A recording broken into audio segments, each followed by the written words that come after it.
Hi, this is a concluding session on experimental research design, and in this session we are going to discuss about pre-experimental designs. Pre-experimental designs. Pre-experimental designs are the simplest form of experimental research design. This design have little or no control over extraneous variables. These designs do not randomly assign subjects to different treatments. As a consequence, the results of a test using a pre-experimental design are difficult to interpret. These designs are often used in testing television commercials because they are simple and relatively inexpensive. Pre-experimental design is a variation of experimental design that lacks the rigor of experiments and is often used before the true experiment is conducted. A pre-experimental design are those designs that do not have any comparison groups. Even if they have so, they fail to meet the requirement of random assignment of these groups. There are three types of pre-experimental designs: one-shot case studies design, one-group pre-test post-test design, static group test designs. One-shot case studies.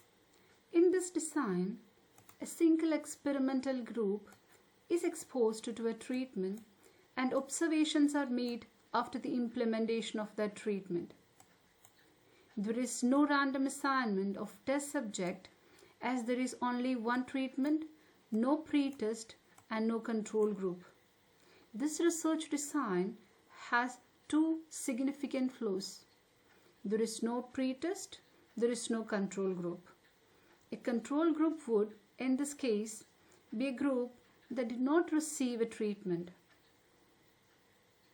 These designs are mostly useful for collecting descriptive information or doing small-scale studies of a particular situation.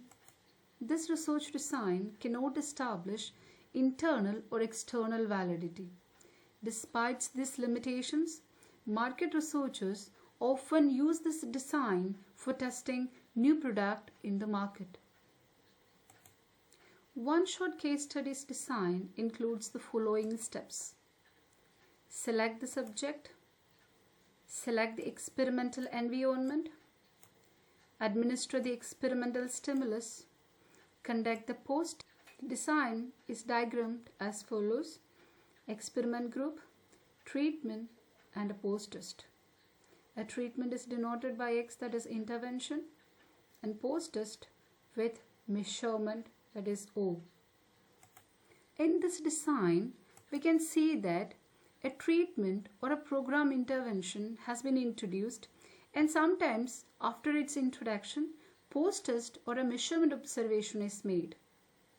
Since there is neither a control group nor a pre-test measurement, there is no possibility of comparing the measurement of post-test with any other measurement. All the measurement can do is that it provides a descriptive information. By environment, we mean whether the experiment is conducted in the field or a laboratory setting or any other environment. The lack of pre-test and a control group make this design inadequate for establishing causality. Let's consider an example.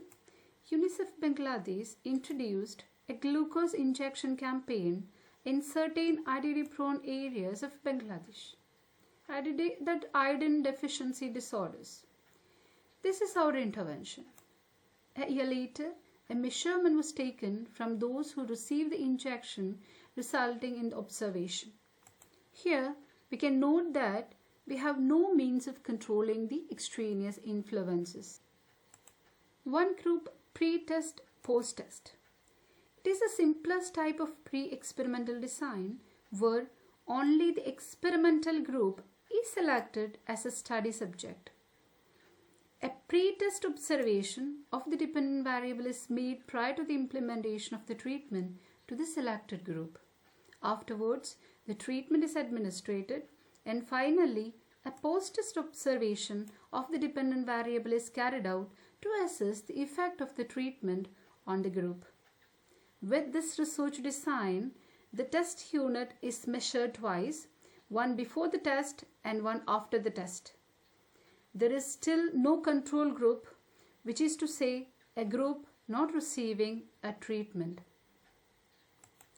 This design includes a number of steps, that is selecting the subjects, select the experimental environment, conduct the pre-test with measurement, administer the experimental stimulus, conduct the post-test with measurement. And this design is diagrammed as follows: experimental group, pre-test, treatment, and post-test.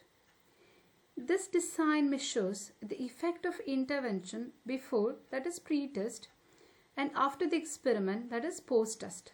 There is no control group in this design. One group pre-test, post-test design provide a comparative description of a group of subjects before and after the experimental treatment. Since this design lacks a control group with which to measure an extraneous variation, and it can be used only when the experimenter can assume that extraneous variation is minimal, so that the virtually all recorded changes in the pre and post test measurement are caused by the interventions, the test stimulus. Let's consider an example. In the measurement of glucose level, the blood sample is taken and the glucose level is determined. This is our pre-test observation. 2 hours after administering the glucose at breakfast, that is taken as a treatment, that is X intervention, a second measurement was taken and that is taken as a post-test measurement, that is O2. Marketing researchers often use this design to test changes in marketing plans for established products. Compared to the one-shot case studies, this design has the advantage of taking 2 measurements, one before and the other after exposure to the treatment. This allows the researcher to establish the treatment effect by subtracting the pre-test measures from the post-test measures. But given the lack of control, the validity of the conclusions are questionable. There are a number of advantages and disadvantages to this kind of design, and it is a very simple and convenient design that helps the researcher to conduct studies in natural settings, and it is the most suitable for beginners too. And the disadvantages is that it is considered very weak experimental design to establish causal relationship between independent and dependent variable, because it controls no threat to internal validity. It has a higher threat to internal validity of research and may have a selection bias, which is a very serious threat. Static group tests. In static group design, subjects are identified as either an experimental group or a control group. The experimental group is exposed to the treatment while the control group is not. That means the experimental group is measured after it has been exposed to the experimental treatment. Test unit, however, are not randomly assigned to control or experimental groups. Measurement for both groups are made after the treatment is administered to experimental group. The treatment effect is measured as O1 minus O2.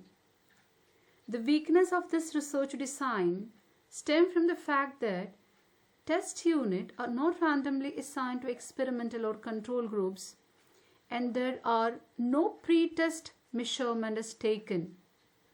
So this is all about pre-experimental designs, and hope you all understood the topic. Thank you.